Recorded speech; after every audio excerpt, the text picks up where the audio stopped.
Right, we're going to pick up where we left off yesterday. We're in chapter 2, and we're going to try to finish this up. There are in the gospel story, as testimony to this divinely progressing unfoldment, 4 recorded moments wherein this universal or monadic realization showed itself. Let us look at each one of them for a moment.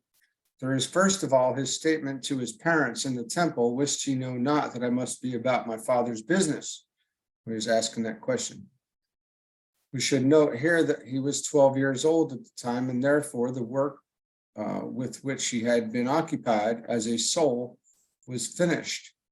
12 is the number of completed work. As witness the 12 labors of Hercules, another son of God, the symbolism of his 12 years is now replaced by that of the 12 apostles, the symbol of service and sacrifice. He was also in the temple of Solomon, which is the symbol of the perfect life of the soul, just as the tabernacle in the wilderness is the symbol of the imperfect, ephemeral life of the transient personality. Christ was, therefore, speaking on soul levels, and not only as the spiritual man on earth, he was also serving when he spoke these words as a working member of the spiritual hierarchy, for he was found by his parents teaching the priests, the Pharisees, and the Sadducees. These points all indicate his recognition of his work as world teacher, becoming conscious for the first time in his physical brain of divine intention or of the divine will. All right, so that's very interesting.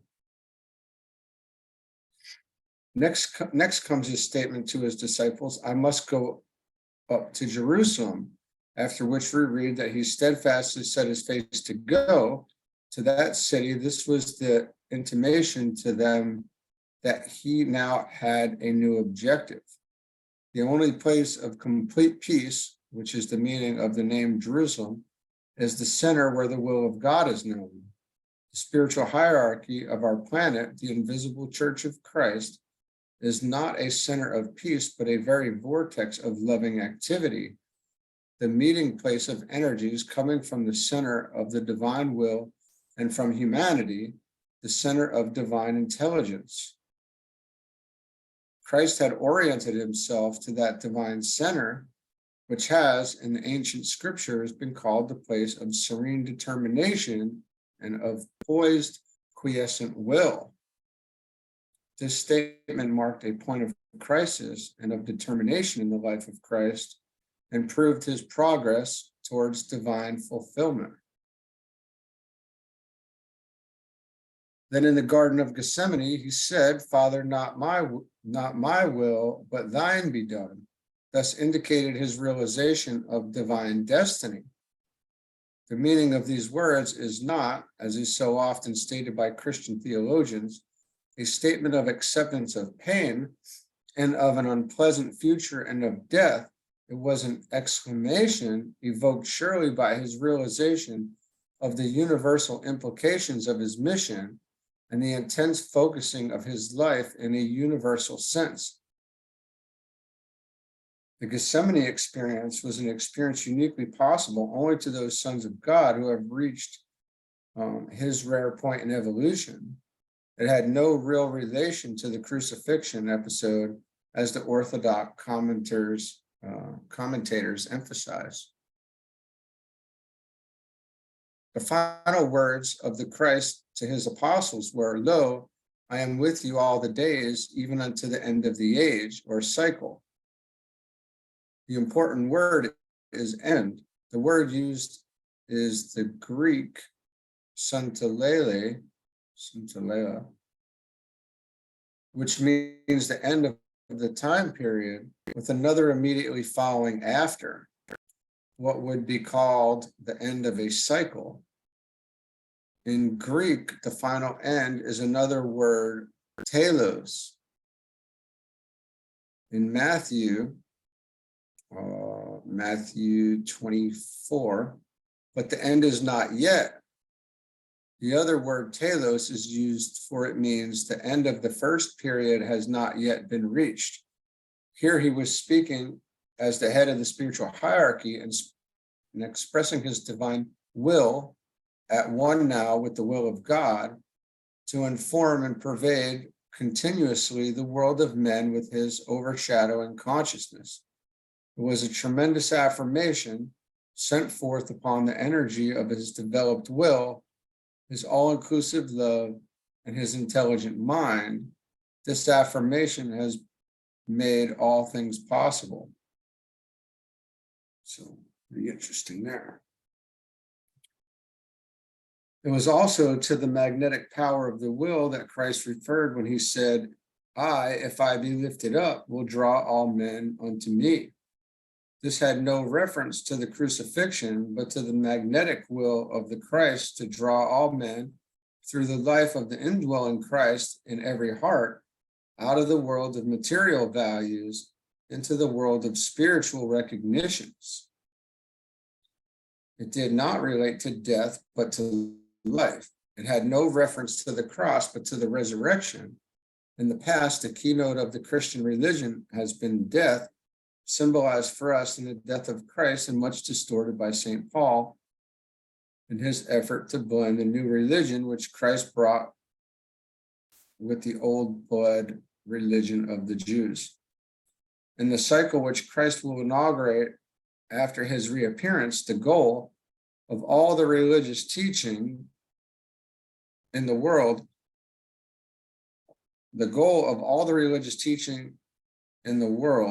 will be the resurrection of the spirit in mankind.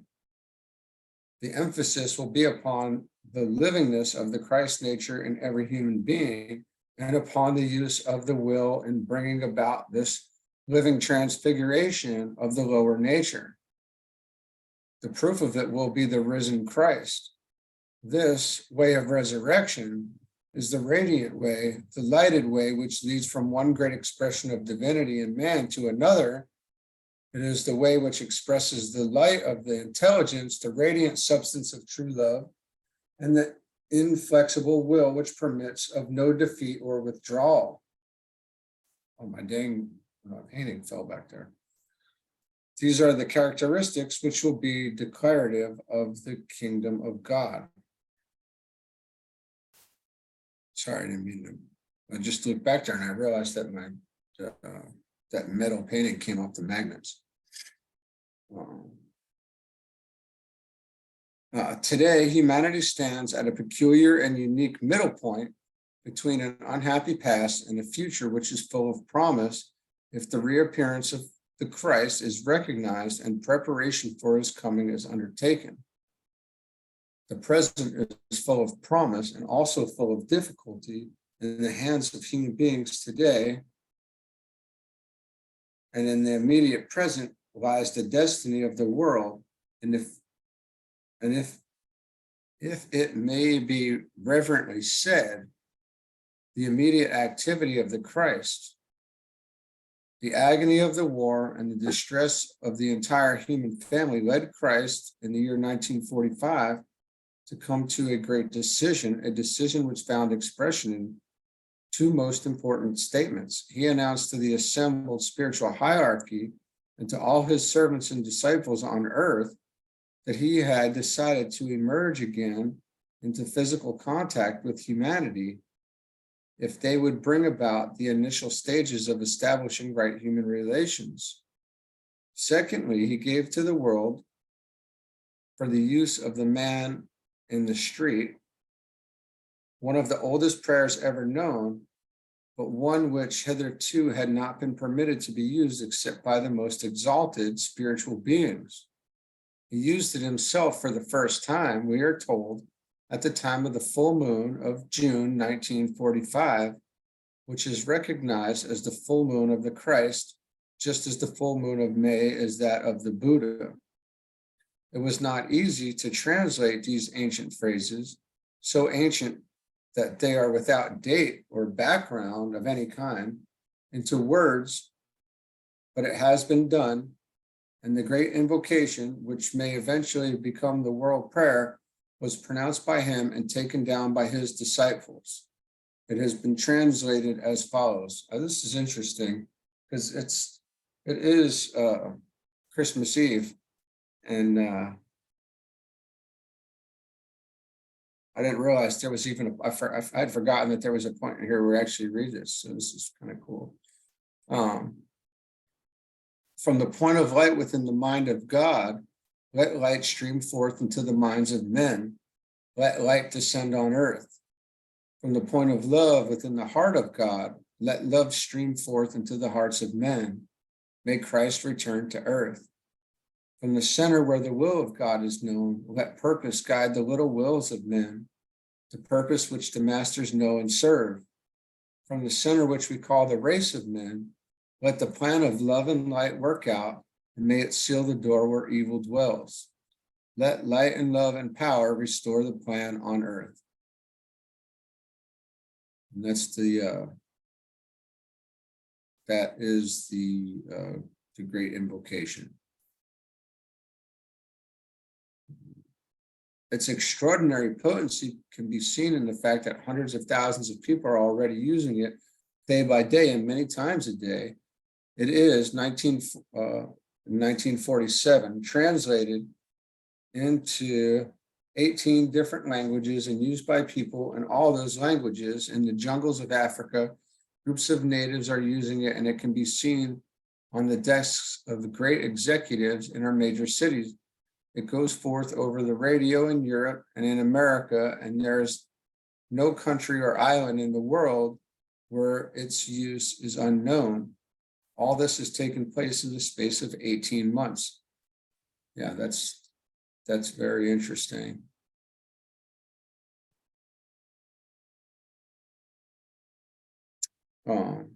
There's much more to say about this, but I think I'm going to hold some of it because we're going to get into it later, I believe for sure.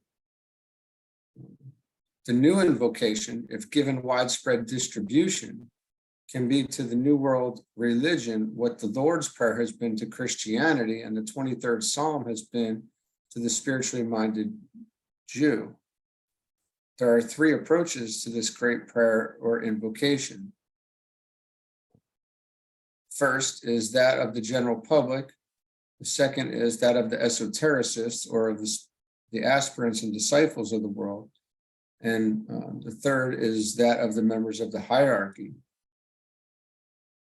First, the general public will regard it as a prayer to God transcendent.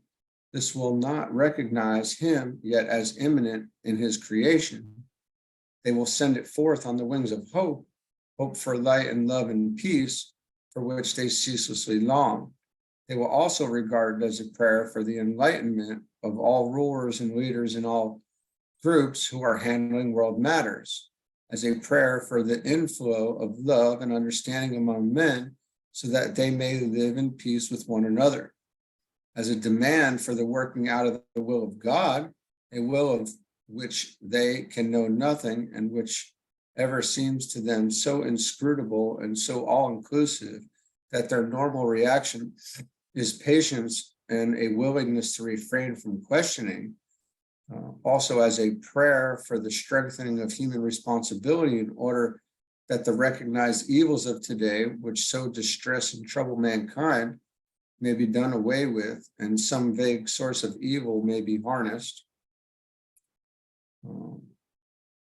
They will regard it finally as a prayer that some equally vague primeval condition of blissful happiness may be restored, and all unhappiness and pain disappear from earth. This is for them entirely good and helpful, and all that is immediately possible. Secondly, esotericists, aspirists, and spiritually minded people will have a deeper and more understanding approach. To them, it will convey the recognition of the world of causes and of those who stand subjectively behind world affairs, the spiritual directors of our life. They stand ready to strengthen those with true vision, ready to indicate not only the reason for events in the various departments of human living, but also to make those revelations which will enable humanity to move forward out of darkness into light, With this fundamental attitude, the necessity for a widespread expression of these underlying facts will be apparent, and an era of spiritual propaganda engineered by disciples and carried forward by esotericists will mature. This era began in 1875 when the fact of the existence of the masters of the wisdoms was proclaimed. It has been carried forward in spite of misrepresentation, attack upon the concept, and scorn recognition of the substantial nature and the available evidence and the appearance of an intuitive response by occult students and many of the intelligentsia throughout the world has been helpful.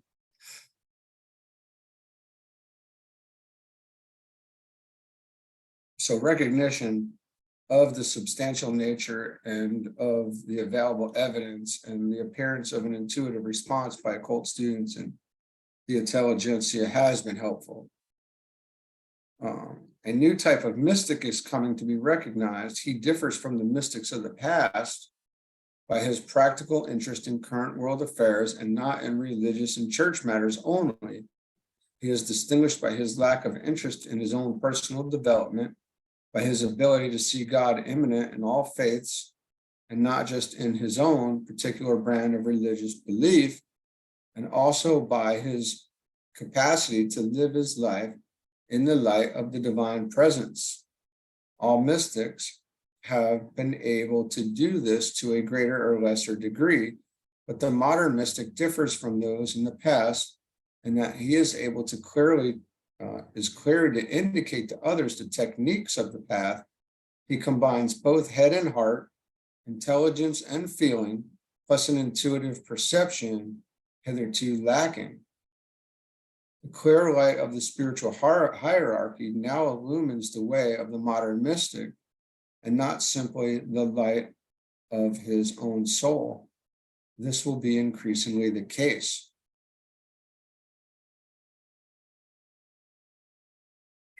There's a lot to talk about there too. There's a lot to contemplate.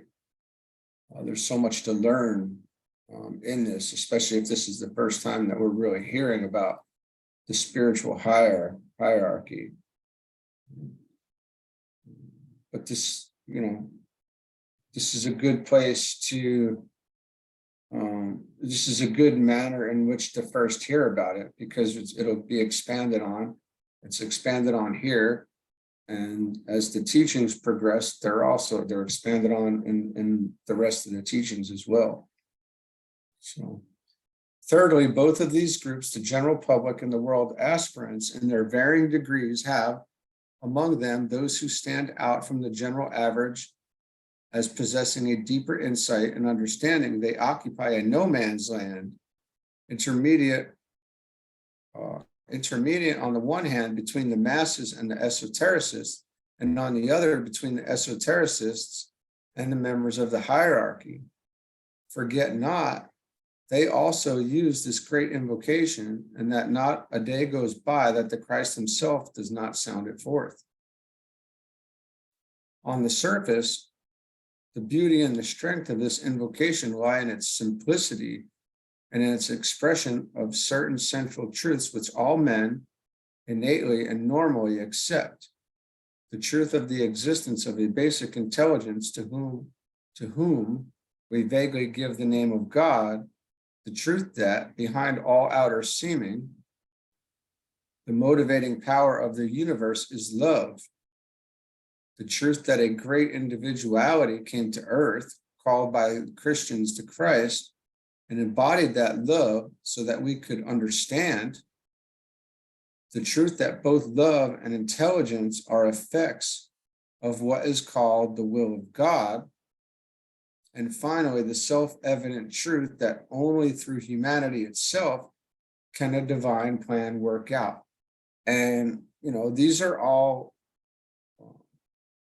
these are unfolding for us, as aspirants, as disciples, as, probationary disciples or probationers prior to initiation.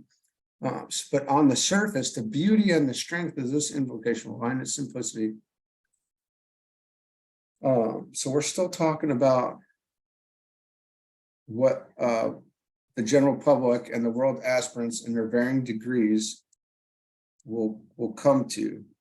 And the truth of the existence of a basic intelligence to whom we vaguely give the name of God, the truth that behind all outer seeming, the motivating power of the universe is love.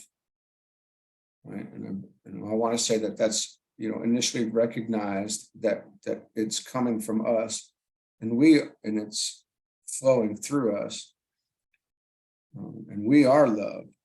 The truth that a great individuality came to earth called by the Christians to Christ and embodied that love so that we could understand. So there's nothing taken away from the Christians here. It's built upon. And then the truth that both love and intelligence are effects of what is called the will of God. And finally, the self-evident truth that only through humanity itself can a divine plan work out. Yeah, because we have to do this. That's the whole realization, is that we have to do it on our own. We have to undertake this process. It's self-imposed, and it's also the process for humanity as a whole that way. So it is on us. And there's no reason that it can't be accomplished that way. So there's that. So this plan calls mankind to the expression of love and challenges men to let their light shine. Then comes the final solemn demand that this plan of love and light, working through mankind, may seal the door where evil dwells. The final line then contains the idea of restoration, indicating the keynote for the future, and that the day will come when God's original idea and his initial intention will no longer be frustrated by human free will and evil, pure materialism and selfishness. The divine purpose will then, through the changed hearts and goals of humanity, be achieved. This is the obvious and simple meaning, and it ties in with the spiritual aspiration of all men everywhere. The use of this invocation or prayer and the rising expectancy of the coming of the Christ hold out the greatest hope for mankind today. If this is not so, then prayer is no use and only an hallucination, and the scriptures of the world with their proved forecasting are useless and deceiving. The testimony of the ages proves that none of this is so. Prayer always is answered and always has been. Great sons of God have ever come on humanity's demand and always will, and he for whom all men wait today is on his way. It's the prayers that that are faulty, more or less. They need to be unselfish. They need to be selfless.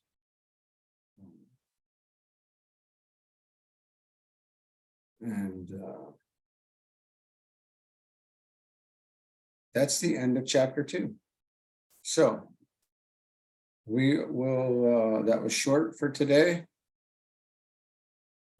It's Christmas tomorrow. Tomorrow is the chapter. Hopefully we'll get to chapter 3, the world expectancy. But either way, be blessed, have a great day, and stay focused, keep, stay the course, run the race, stay aware and present, and all right, have a good one. Thank you.